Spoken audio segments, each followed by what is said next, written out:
Hola, bienvenidos a este rinconcito de El lector para todos. Hoy os traigo un relato del gran Gabriel García Márquez.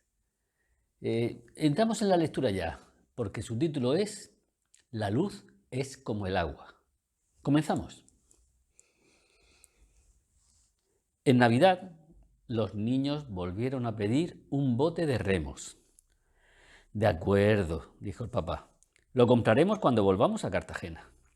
Totó, de 9 años, y Joel, de 7, estaban más decididos de lo que sus padres se creían. No, dijeron a coro. Nos hace falta ahora y aquí. Para empezar, dijo la madre, aquí no hay más aguas navegables que la que sale de la ducha. Tanto ella como el esposo tenían razón. En la casa de Cartagena de Indias había un patio con un muelle sobre la bahía y un refugio para 2 grandes yates. En cambio, aquí en Madrid vivían apretados en el piso quinto del número 47 del Paseo de la Castellana. Pero al final, ni él ni ella pudieron negarse, porque les habían prometido un bote de remos con su sextante y su brújula si ganaban el laurel del tercer año de primaria. Y se lo habían ganado. Así que el papá compró todo sin decirle nada a su esposa, que era la más reacia a pagar deudas de juego. Era un precioso bote de aluminio con hilo dorado en la línea de flotación. El bote está en el garaje, le reveló el papá en el almuerzo. El problema es que no hay cómo subirlo ni por el ascensor ni por la escalera. Y en el garaje no hay más espacio disponible.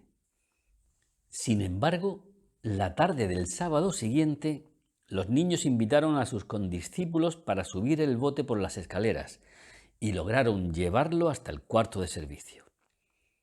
Felicitaciones, le dijo su papá. ¿Y ahora qué? Ahora nada, le dijeron los niños, muy serios.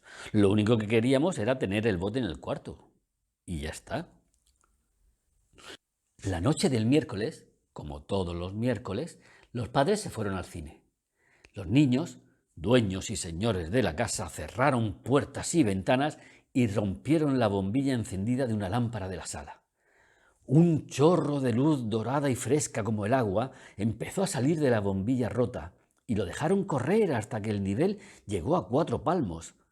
Entonces cortaron la corriente, sacaron el bote y navegaron a placer por entre las islas de la casa. Esta aventura fabulosa fue el resultado de una ligereza mía cuando participaba en un seminario sobre la poesía de los utensilios domésticos. Totó me preguntó cómo era que la luz se encendía con solo apretar un botón. Y yo no tuve el valor de pensarlo 2 veces. La luz es como el agua, le dije. Uno abre el grifo y sale.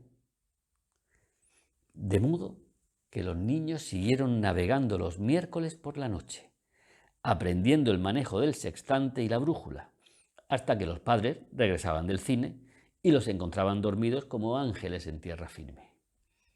Meses después, ansiosos de ir más lejos, pidieron un equipo de pesca submarina. Con todo, máscaras, aletas, tanques de oxígeno y escopetas de aire comprimido. Está mal que tengan en el cuarto de servicio un bote de remos que no les sirve para nada, dijo el padre. Pero está peor que quieran además tener equipos de buceo. ¿Y si nos ganamos la gardenia de oro del primer semestre?, le dijo Joel. No, la madre respondió asustada. Ya no más. El padre le reprochó su intransigencia.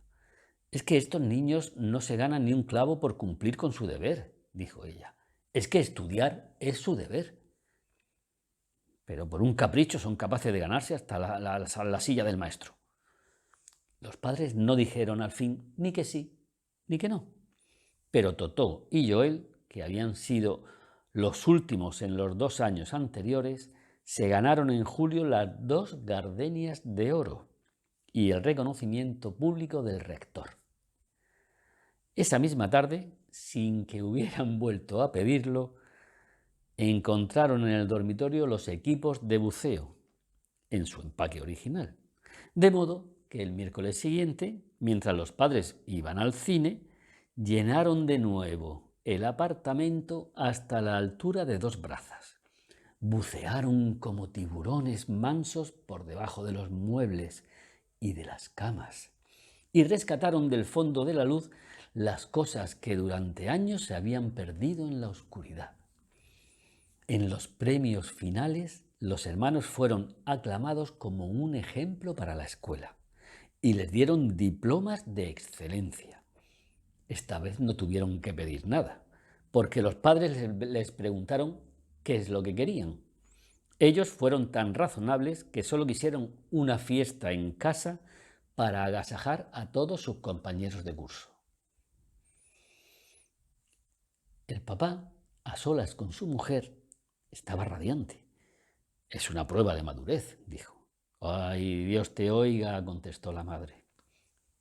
El miércoles siguiente, mientras los padres iban al cine, como todos los miércoles, la gente que pasó por la Castellana vio una cascada de luz que caía de un viejo edificio escondido entre los árboles.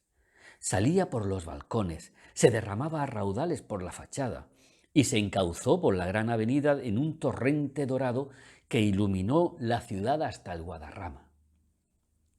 Llamados de urgencia, los bomberos forzaron la puerta del 5.º piso y encontraron la casa rebosante de luz hasta el techo. El sofá y los sillones forrados de piel flotaban en la sala a distintos niveles, entre las botellas de bar y el piano de cola y su mantón de Manila que aleteaba a media agua como una mantarraya de oro.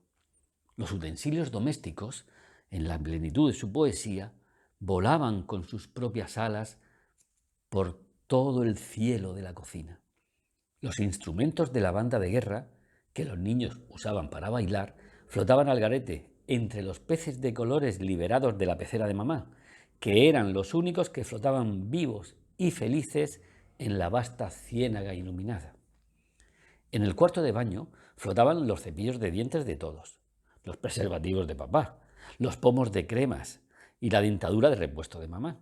Y el televisor de la alcoba principal flotaba de costado, todavía encendido en el último episodio de la película de medianoche prohibida para niños. Al final del corredor, flotando entre 2 aguas, Totó estaba sentado en la popa del bote, aferrado a los remos y con la máscara puesta, buscando el faro del puerto hasta donde le alcanzó el aire de los tanques, y Joel flotaba en la proa, buscando todavía la altura de la estrella polar con el sextante. Y por toda la casa flotaban sus 37 compañeros de clase, eternizados en el instante de hacer pipí en la maceta de geráneos, de cantar el himno de la escuela con la letra cambiada por versos de burla contra el rector, de beberse a escondidas un vaso de brandy de la botella de papá. Pues habían abierto tantas luces al mismo tiempo que la casa se había rebosado, y todo el 4.º año elemental de la escuela de San Julián del Hospitalario se habían ahogado en el piso 5.º del número 47 del Paseo de la Castellana de Madrid, España, una ciudad remota de veranos ardientes y vientos helados, sin mar ni río, y cuyos aborígenes de tierra firme nunca fueron maestros en la ciencia de navegar en la luz. Y hasta aquí este relato de Gabriel García Márquez. Nos vemos en la próxima entrega.